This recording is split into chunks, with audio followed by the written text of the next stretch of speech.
Do you have any idea how many times I have heard people complain about what they can't do? Particularly if you're a justice impacted person, just think about it.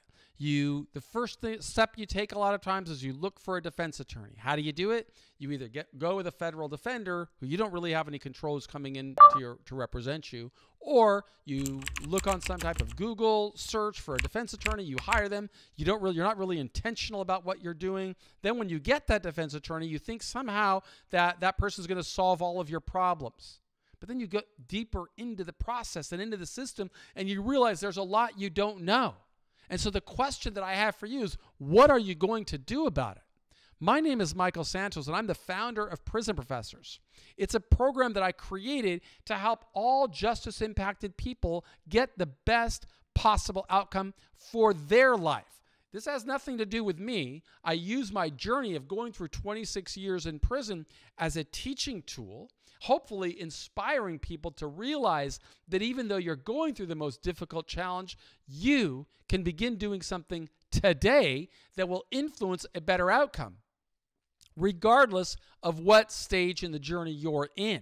If you're coming in, you need to be thinking about, what can I do to influence the way that I get charged? What can I do to influence the probation officer that may write a pre-sentence investigation report on me? What can I do to influence a judge to give me the lowest possible sentence? But if you've already been sentenced, you might be thinking about, what can I do to influence my journey of going through prison and making sure I come back strong with my dignity intact and with opportunities to prosper, with confidence and a sense of fulfillment in society? Those are all goals, worthwhile goals for any justice-impacted person to pursue. And that's the reason that we create these daily discussions, to help people realize it's never too early and it's never too late to begin sowing seeds for a better life. Let me turn to today's daily discussion and read the blurb of the day. It relates to our 30th president. Calvin Coolidge spoke about persistence. He said that nothing could ever take its place. Talent cannot take the place of persistence, pointing out that unsuccessful men with talent were all around us. Similarly, genius doesn't replace talent, as many people with a genius IQ don't amount to much. Education doesn't equal the power of persistence either. Many people with advanced college degrees fail to achieve happiness or fulfillment. On the other hand, perseverance and determination have helped many people with struggles overcome and succeed. Now, since getting out of prison in August of 2013, after I'd completed 26 years, I've devoted my entire career to building resources or aggregating resources that will help justice-impacted people, and it's all available on our website at prisonprofessors.com. That said, through that work, I cannot tell you how many people I have met in society that tell me, that just make these statements that I know to be ridiculous. When they come to me, they'll say, well, not everybody can do what you did while going through prison. And of course, I completely disagree with that. Anybody that's going through the system can have a change of heart and say, I'm going to become better. Similarly, I encounter people who are going into the system that will make 1,001 excuses on why it's not their fault. I've met people outside who didn't commit a crime, but they live in a prison of their own making, their own mindset, because they don't know how to figure out, how am I going to overcome these challenges? Well, today's lesson focuses on a guy I deeply admire and respect, because he understood the importance of persistence and he understood how to overcome challenges. Let me read you the story about my friend Tulio Cardozo. You see, Tulio went to prison for a drug-related crime. While incarcerated, he committed to changing his life.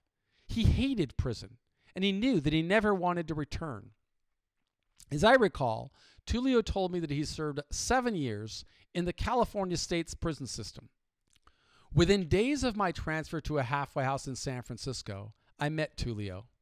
Chris Redletts, the co-founder of The Last Mile, introduced me to Tulio.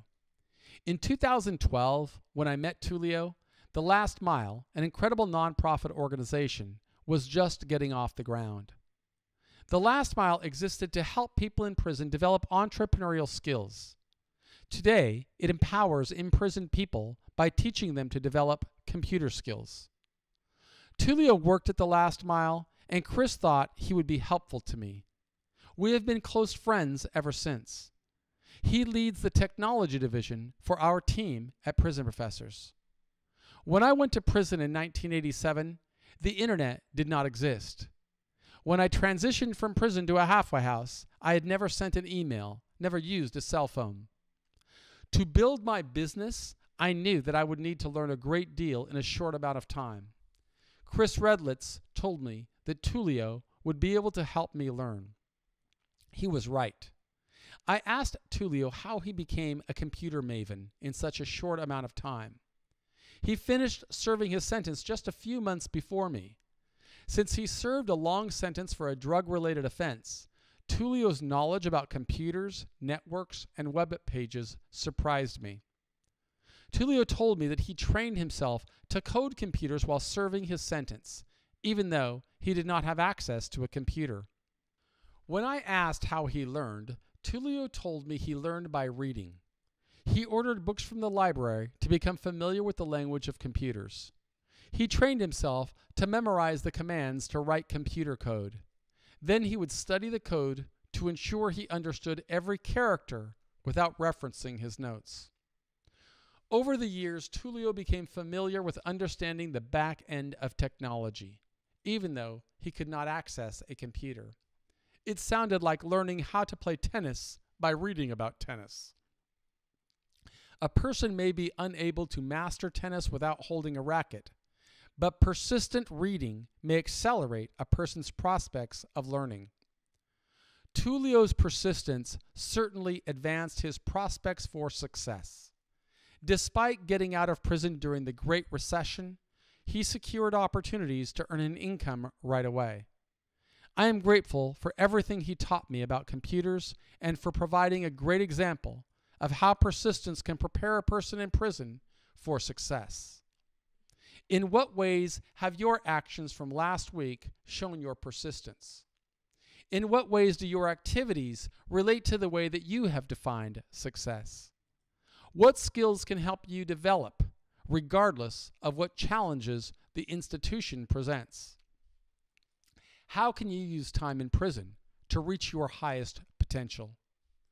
In what ways do you suppose Tulio's self-directed adjustment influenced his earning capacity after he got out? How do the decisions you have made over the past week compare to the decisions a leader like Tulio made while he served his sentence? Word of the day is Maven. Define Maven. And use Maven in a sentence. So those are your self-directed learning exercises for today if you're going through our course while inside of a jail or a prison. But more importantly, I'd like you just to think a little bit. Think about what it would have taken Tulio, what level of commitment it would have taken him to learn how to program computers and learn the internet even while he had no access to a keyboard, to a computer, to anything. I know that when I was in prison, I used to dream about the internet. And I used to write extensively, hoping to build the career that I wanted to lead when I got out. But I didn't know how to code. I didn't know how to write programs or websites or create websites or do graphic design. I only knew how to use words and put them into sentences and paragraphs and hopefully use those sentences and paragraphs to help more people find strength in and of themselves. And it was through that work that helped me build my career. It's what helped Tulio build his career. And what was the key point? The key point is what President Coolidge told us.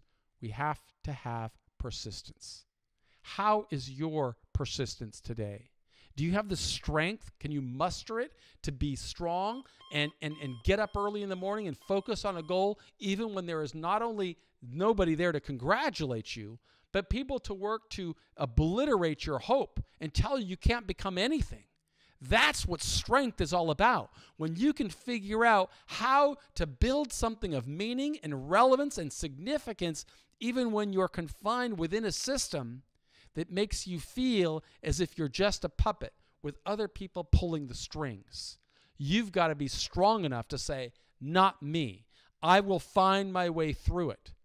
And our team at Prison Professors wants to help you find your way through it. That's why we create these daily discussions, to help people at scale. You can visit us at prisonprofessors.com and see an abundance of content and information. If you're outside, you can listen on iTunes or watch on YouTube. We will ask that you subscribe because it's free.